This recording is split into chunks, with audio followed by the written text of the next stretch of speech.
Persona 4 is fucking amazing. As a JRPG that originally released on the PlayStation 2, it took the twist to the spin-off franchise Persona 3 introduced and built off of it. The twist being the new game's structure of being half a life simulator and half a dungeon crawler. You go through a day-by-day system, either going to school, hanging out with friends, working a part-time job, or killing demons in a strip club. You know, the usual high school experience. For real, it sounds really dumb. That's like saying anime and Disney could work together to make a video game, like, what? But damn it, it works, and the same can be said for the Persona formula. Persona 4 makes so many improvements to the previous entry, does a lot to stand out on its own, and with all that combined together, it quickly became one of my favorites. Persona 4 is a great game, but we can do more. Gentlemen, we can rebuild him.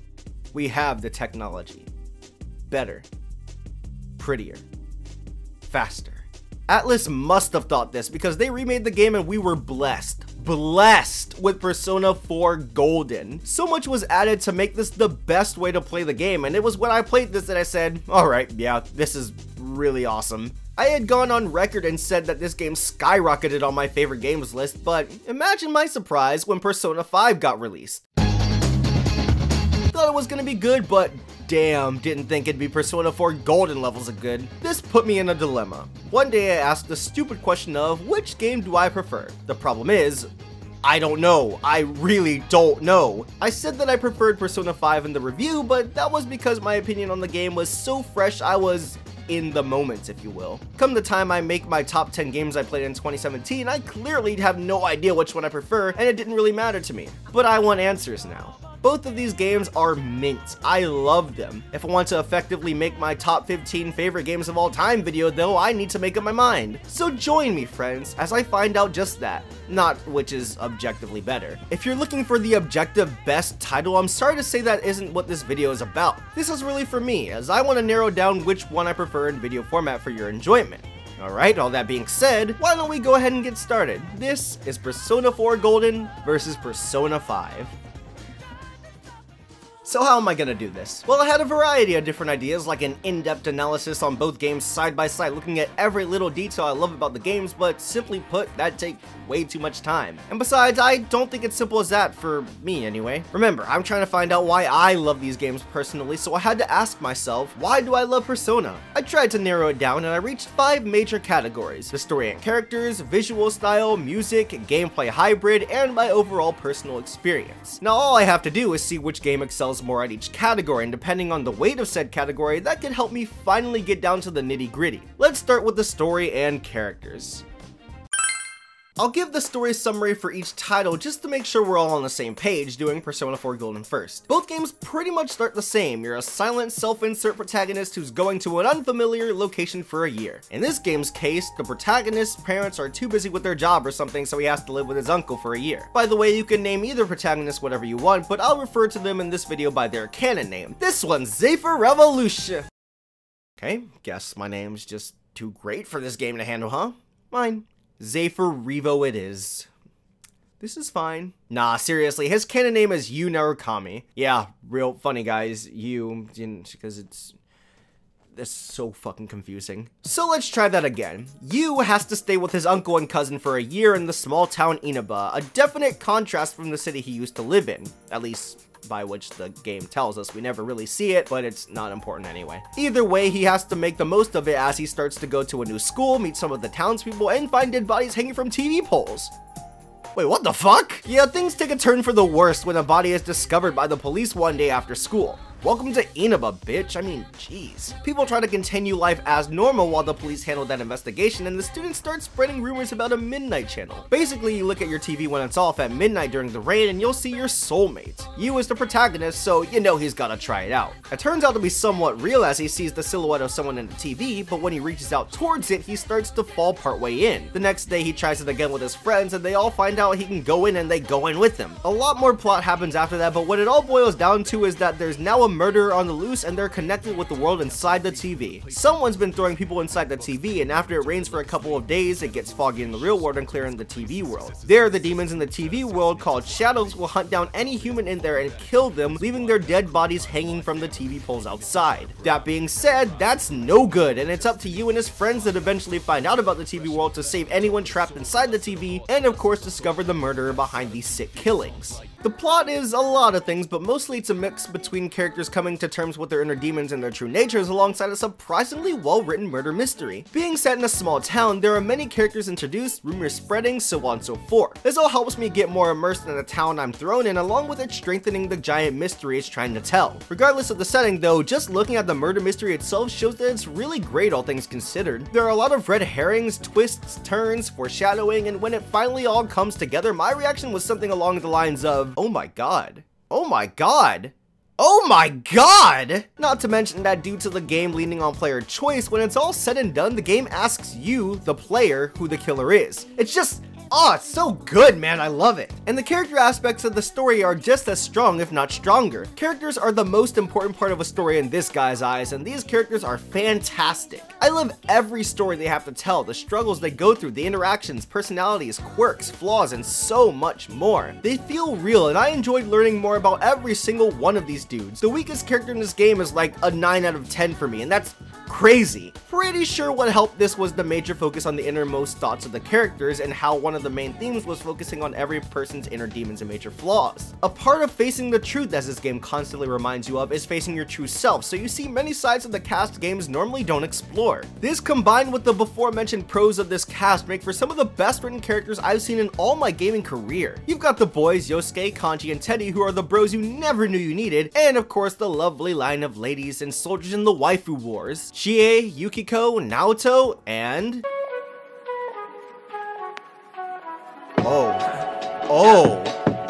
Oh my god, she's perfect! You so fucking precious when you smile. What even is the point of this video? Nothing matters anymore. She's perfect, guys, okay? Well, Persona 5 has definitely got some shoes to fill, even though some never will. Let's move on to Persona 5 and talk about that game's plot. After a freaking murder mystery, where do you go from there? Well, I guess you can kinda take this anywhere because like the Tales series and Final Fantasy, these are all disconnected stories that take place in different time periods. Though they are no strangers to referencing past games, but that doesn't impact the story that much, if at all. So time for something completely different. Persona 5 immediately starts with a heist gone wrong, throwing the player right into the middle of the action, and I like that. You're the leader in a group of thieves stealing a briefcase, it seems, but right before you can make your stylish escape, you're caught off guard by the police because, according to them, one of your teammates sold you out. Well, shit. You then do the story trope thingy where someone demands you tell them the story of how you got to this point and you're thrown back to the real beginning of the game. You play as another self-insert protagonist, meaning you once again can name them whatever you want. So of course, we're giving this guy the perfect name of ZaffreRevolution. Oh, come on! 5 years later and we still can't fit my name? What is this? Whatever. ZaffreRevo. I don't even want to put my full name. It's just a stupid game. I don't care. I hate Persona. For real, this game has an identity crisis as he has more than one canon name, much like the Persona 3 protagonist. In the context of the game itself, it's Akira Kurusu, but in the anime he goes by Ren Amamiya. Confusing, I know, so for the sake of consistency, I'm gonna call him Akira.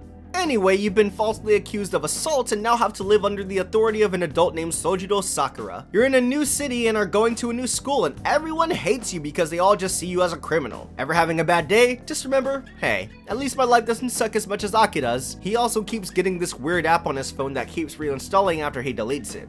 Weird. One day while he's heading to his first day of school, he runs into one of his classmates named Ryuji who helps show him the way to the building. But as they go, the world around them suddenly seems to change and they end up in a distorted dimension of the world. Like Persona 4 Golden, a lot more plot happens, but what it boils down to is that strange app having the ability to transport the user into a distorted world based off of someone in the real world's corrupt desires. These places are known as palaces. In this case, it's a teacher at the school who thinks of the building as their castle and everyone who goes there as his slave. The app users can go into a distorted human's palace and by stealing what caused them to become corrupt, they can change the palace ruler's heart, making them confess all their crimes and immediately change their behavior and attitude. A sticking it to the man kind of plot, where a bunch of teenagers rebel against the corrupt higher-ups in society, with a bit of style as when they go into the distorted worlds, they become phantom thieves, and it's really cool stuff. Of course, things aren't too simple, as the further you go into the story, more problems start to arise. You have to keep this alternate reality a secret, there's the possibility that someone else has been going into the palaces, and maybe the government knows a lot more than they let the public on, and it all surrounds Akira and his Phantom Thief pals. Very different approach here, but one that works incredibly well for its own reasons. The story is definitely a lot more mature and darker than Persona 4 Golden. Hell, that's one of the biggest complaints Persona 3 fans have with Persona 4 story, but that's a different issue entirely. From the beginning, you have the protagonist getting beat up and drugged in prison, so the tone is set right from scenario 1 and it just keeps going from there. Every character arc is so adult, for lack of a better word. The problems the player has to face, such as false accusation, prejudice, depression, sexual assault, so on and so forth, really left me speechless due to how well the game handled the themes. And like I said, the plot in Persona 4 Golden had very real adult themes as well, but I feel like they're done so much better this time. Not every arc has a happy ending, the struggle as Phantom Thieves were very real, but the plot was fantastic the whole way through. Thank goodness too, because it was long as hell. Maybe a bit too long, but I was still upset when it finally came to an end, so that's saying something. Once again, the cast is phenomenal. Getting to know the people of the city was pretty damn cool, and a lot of these relationships are very unlikely. I think in terms of variety, it's got all the other games beat. Of course, you've got your classmates, but then there's your teacher, a fortune teller, a politician, Light from Death Note, a pro Fortnite player. It's not that I like you, Baka! Just shut up and go to your room. And of course, the drunk. Can we all agree that Oya is the worst girl? Alright, cool.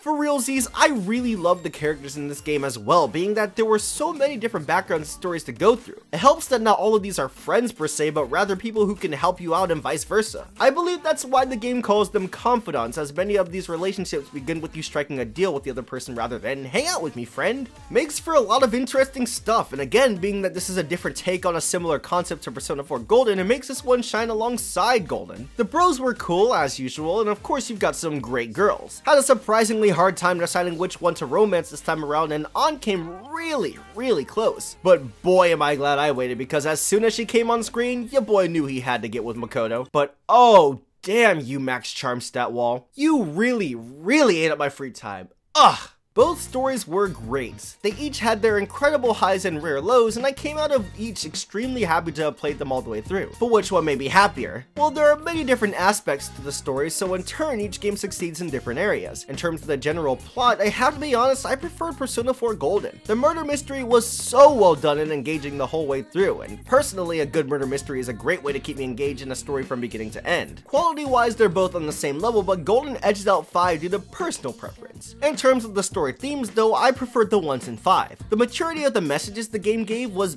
beautiful, to be frank. I love the themes of searching for the truth and facing your true self just as much as the other guy, trust me. But rebelling against society and especially true justice are some of my favorite topics to discuss in a story. And along with so much more of the mini characters' plots and side events, 5 gets the cake. I would say overall though, Persona 4 Golden had the better story. Because I liked the plot as much as I did and the story themes were close behind 5 anyway, story-wise, Persona 4 Golden is my choice. Now for the better cast. This one was really close, as the quality of writing for said characters were top tier. I love Kanji and I love Ryuji. I love An and I love Chie. I love Yosuke and I love Yusuke. Really had to make it difficult for the fans, huh, Atlas? After tossing and turning, refusing to let it come to a tie, my final decision was the cast from Golden. The deeper dive into the characters' inner demons and struggles helped add so much depth to the main cast. Not to mention there's just a lot more interaction in this game. One thing Persona 5's plot didn't do as well as it could have in terms of characterization was giving the characters breathing space. The story was so packed with plot points that there were few moments that had the characters just talking like in Golden. That game had many fun, comical moments of the cast hanging out, and even had moments with the side characters just chilling. Helped that one edge out 5 just barely and was pretty much the deciding factor. The cast in Golden just had more focus on them and their story, making me prefer them.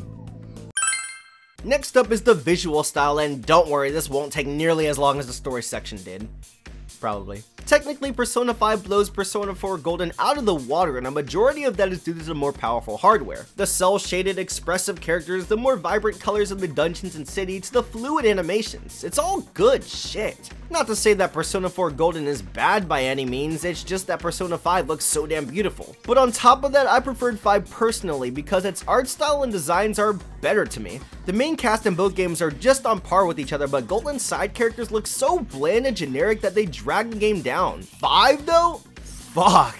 Everyone sticks out just as much as the main party member, and even the one who looks standard gets away with it because being normal is his thing. I love it, 10 out of 10. Okay, now get off my screen. I've also got to say that the party members in their Phantom Thieves outfits look so good, and even they stand out from each other. Akira looks like someone who's robbed a bank every Sunday night. Ryuji's pirate getup is great because pirates are in this here. And her femme fatale clothes are effective. Makoto's badass biker suit, I could go on and on. I love all the Phantom Thieves clothes, and besides the normal personas that are in the other games, the personas exclusive to these characters look fucking diesel. Sweet lord, these designs are the shit. They're excellent, not to mention creative. I mean, I don't think we've ever had a motorcycle persona before, and that's pretty damn cool. Fitting for Persona 5's best girl, wouldn't you say? Then there are the menus and slick UI that give each Persona game that much more of an identity and add style to the visual flair. The subtle TV aesthetic in Golden and the rebellious nature of the menus in Persona 5. Both are great and add to each game's appearance, but there's a reason nobody can shut up about how great Persona 5 looks. There are way more details than necessary, but it all makes for some of the best UIs in all of gaming. The red for the underlying tone of rebelling, how seamless everything flows into one another, the animations on the pause menu, the freaking pause menu! Each and every interface is so engaging, alive, and well done, making everything so much more badass. When I select the dialogue option, I feel like the baddest motherfucker on the block because it's so slick and quick. Aw, damn it. Not to mention the UI is put together well even without all the fancy shit. Everything is so easy to find, organized, and I never got lost in any menu. Not to say that was a problem in any of the other Persona games, but I just wanted to be clear that this isn't winning just for looking good. Without its makeup, Persona 5's UI is mwah. Persona 5 has style on top of substance with its visuals, making for one of the best looking games I've had the pleasure of experiencing. And how about those soundtracks? The soundtrack is the most important to me in any game's presentation, and Persona games are famous for their expertly crafted soundtracks. These games are no exception to that rule, and it's easy to see why. I mean, hot damn, you've got some absolute bops. They both take a different approach to the excellent sound though, so yet again, I'm left wondering which one I prefer. In Golden, think J-pop with a bit of rock and a little bit of orchestra sprinkled here and there, making for a surprisingly awesome soundtrack. The vocal themes, town themes, battle themes, events, cutscenes, bosses, dungeons, everything, top tier shit. And Persona 5 is fucking awesome too. The jazzy sound mixed with a bit of rock and orchestra are just There are some specific songs I prefer in each game, but overall I very slightly lean towards Persona 5. I'm just a sucker for that jazz shit, man. It's so good and gives this game such a fresh identity. Both soundtracks are some of my favorite in all of gaming, and if you have no plans to play these games, which shame on you by the way, at least listen to the music. All of that is extra though. If the games don't play well, then I honestly wouldn't be having this hard of a time deciding which one I prefer. This just begs the question of why I am having such a hard time, because Persona 5 obviously surpasses Golden in this area. Kinda. Like I stated at the beginning of the video, Persona games are structured in a day-by-day system where you take place in real-life shenanigans and dungeon crawling turn-based RPG goodness. In both games, you attend classes as a high schooler and participate in many of the activities I stated earlier. Both have so much to do in so little time, and you have to manage your priorities even though I just want to do everything. I love the social links in both games, jobs, places to travel, so on and so forth, making the life simulator a lot more enjoyable than I thought it'd be. But in terms of which life simulator I like more, well, there are a lot of things that make up the answer. To make it simple for myself and you guys though, which characters did I end up having the most fun hanging out with, and which location do I have the most fun taking part in? For the social links, I really could go either way. While I do prefer the characters in Golden overall, the stories each character in 5 has are so good. Many of the social link side stories throughout 5 make up my favorites in the series. There are some fantastic arcs to be told. Persona 4 Golden is right behind it and all, but damn, I got hit in the feels so many more times than I was emotionally prepared for.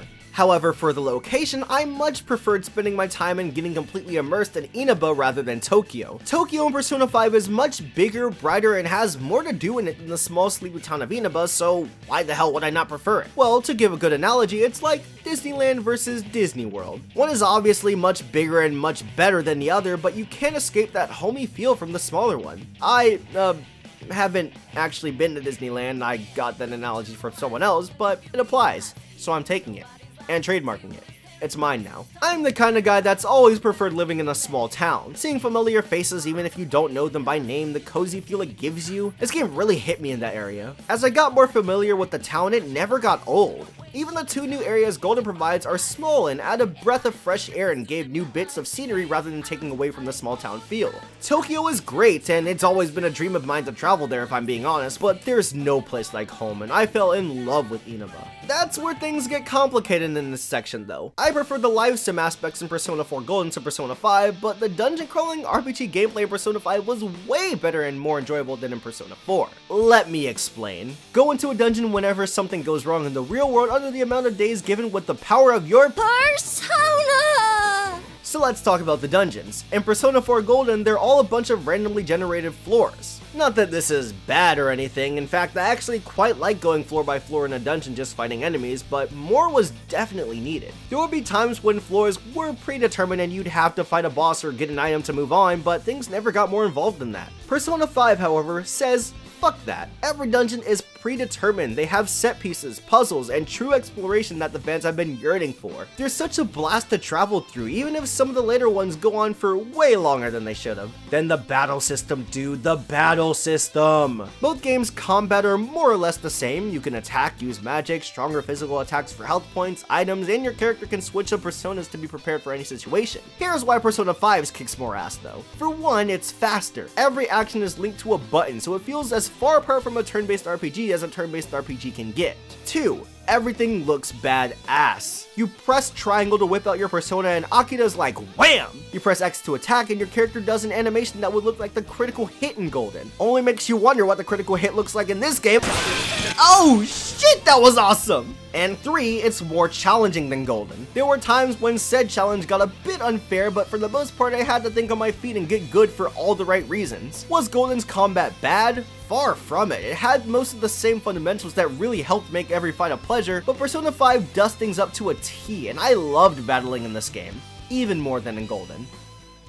So let's get this straight. Persona 4 Golden nails the story with Persona 5 right behind it. Persona 5 has so much more visual flair than Golden, but it still does its own thing to stick out almost as much. The music in both games are back-to-back with a slight preference to 5. I like the life simulator more than the dungeon crawling in Golden, and I like the dungeon crawling more than the life simulator in 5. Things keep leaning back and forth between the two games, and if we narrowed it down even further, you would really see just how close these games get. One day though, it finally hit me. One last category that helped me really nail it down to which game I prefer.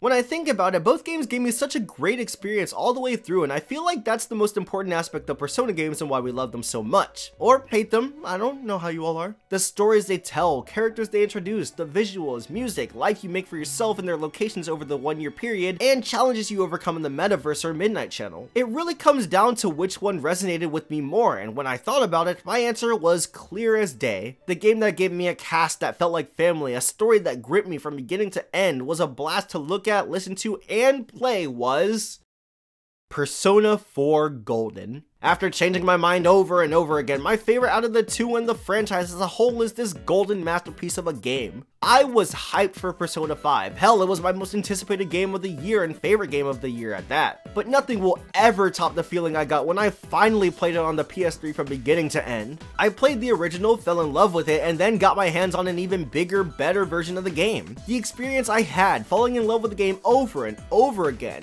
Quite frankly, it was unbelievable how much affection I grew for the game. The characters' stories were all so real, the murder mystery was shocking and satisfying. When it was all said and done, I was so sad to leave my newly found family. Persona 5 excels at everything it does, and technically, it's a better game. Persona 4 Golden just got to me at the perfect time and left the biggest impact no matter how I look at it. And really, that's just what my favorite games of all time ended up doing. Everyone names their favorite Persona game their favorite for their own reason, and the experience Golden gave me is my reason. So yeah, Persona 4 Golden, you got your seat back for good. I don't think it matters how good each Persona game gets from here on out, because my build-up experience and relationship with Golden and Persona 4 as a whole are simply untouchable. And that is the truth.